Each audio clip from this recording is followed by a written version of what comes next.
it's me, Amara B, and welcome back. Yes, your girl took her hair out finally. We rocking the natural hair. She giving, okay? But anyway, let's just hop into this video. There are a lot of lessons that I wish I learned before entering my 20s. I've done a lot of things that I'm not too proud of, and I wish I had someone to like throw me a lifeline. Unfortunately, I had to learn my lessons the hard way, and girl, was it brutal. But I want to be here for you guys and share 9 of my biggest lessons that I learned in my 20s. One of the first lessons that I learned is keep calm. You have time. One of the worst things that you can do is put a timeline on your life. This is when I want to be married. This is when I want to have kids. This is when I want to buy the house. This is when I want to start the business. At the end of the day, we can't control the timelines of our life. Shit is going to happen whether you like it or not. So enjoy where you are in life today and stop rushing life. You may not reach half the goals that you have for yourself until way down the road, and that is okay. Number 2, and I need y'all to really hear me on this one. People are going to show you the best representations of themselves. Oh my gosh, this hit home for me. Have you ever met someone and it just seemed like they were perfect? Everything they said and did checked off everything on your list. But then a couple months later, things start to slowly change and they end up not being the person that you thought you knew. Yeah, that's because people are going to show you the best versions of themselves when they're getting to know you. People want you to see how good they are. But the truth is, everyone is flawed. Everyone has something that they want to change about themselves. But they're going to do their best to hide all of those red flags from you just to pursue you. So be careful with the company that you keep, because some people have hidden agendas of what they really want. Number 3, it's okay to let go of certain relationships. Just because they are part of your family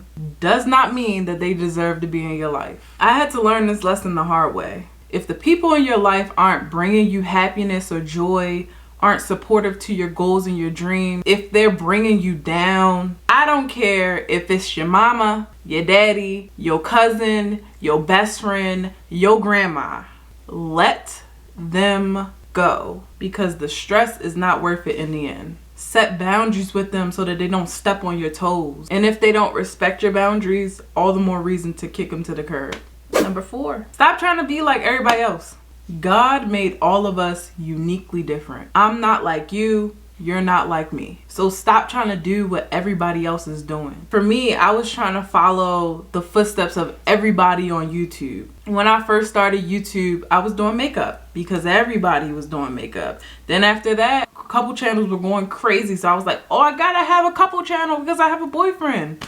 And that relationship ended up ending. And it wasn't until the 3rd time, which is this time, of me pursuing what I know God is calling me to do, because it's something that was completely out of my comfort zone, something that made me completely vulnerable talking.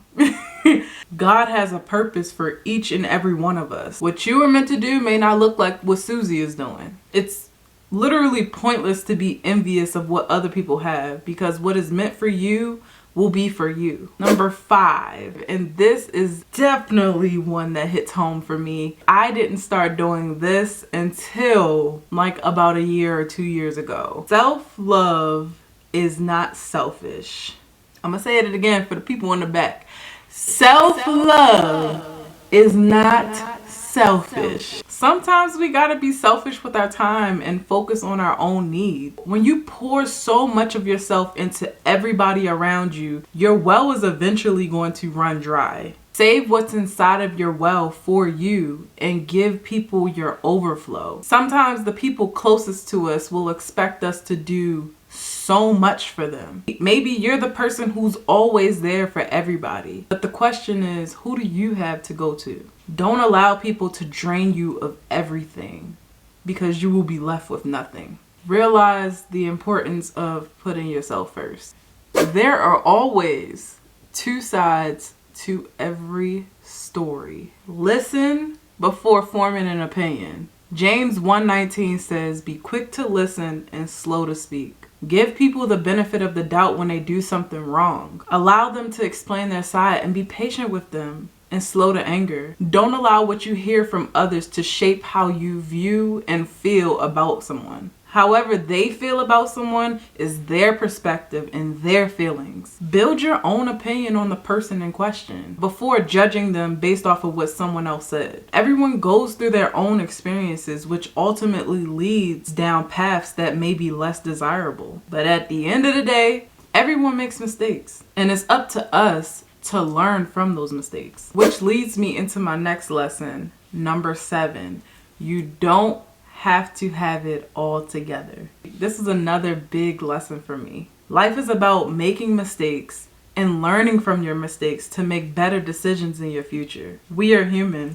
We're gonna screw up every now and again. But it's what you do after that that's important. Nobody is perfect. In fact, being perfect is overrated. Having it all together is literally an unrealistic mindset to have, especially at a young age. I'm 26. And I still make mistakes and disappoint myself from time to time. But do I fold under pressure? No.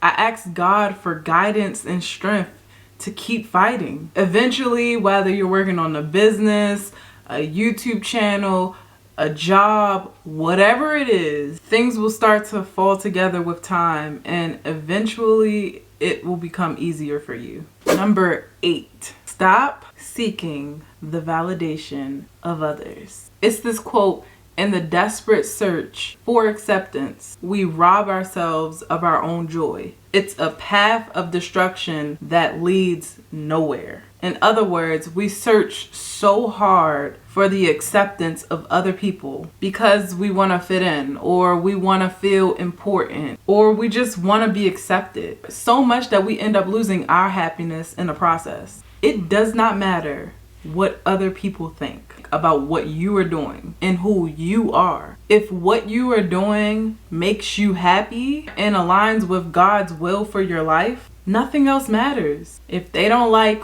who you are and what you are doing, tell them to fudge off. And lastly, number 9, it is okay to be alone.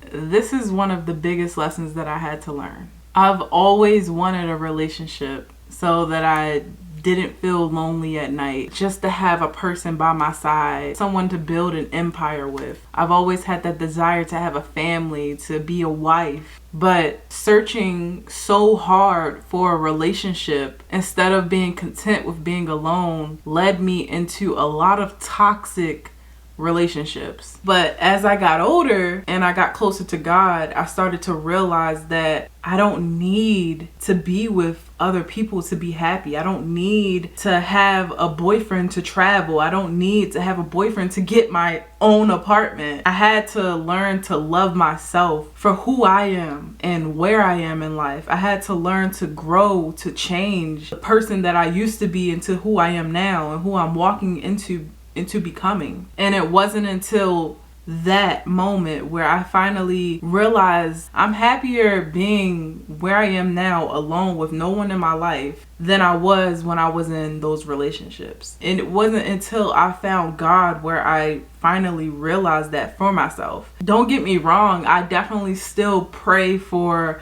my husband and having a family one day, but at the end of the day, now I know that those things will come when God says that it's time, not a minute sooner. So I'm not gonna sit here and rush God's timing. I would just say in your 20s, be content with being alone, because it's okay to be alone. It's not a bad thing. You learn a lot about yourself in this time of being alone. You learn a lot about yourself, and you learn a lot of things that you want to change about yourself. So embrace it. But those are my 9 biggest lessons that I've learned in my 20s. I have a ton more, but those were the most impactful lessons that I learned in my 20s. So I hope you guys enjoyed this video. Please don't make the same mistakes that I did. Like I said, I had to learn all of these lessons the hard way by actually experiencing them. If you guys haven't already, check some of my other videos out, and also make sure you guys go and subscribe down below to the channel and hit the bell to be notified every single time I post.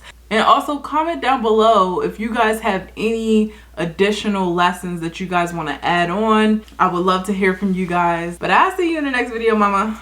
Bye.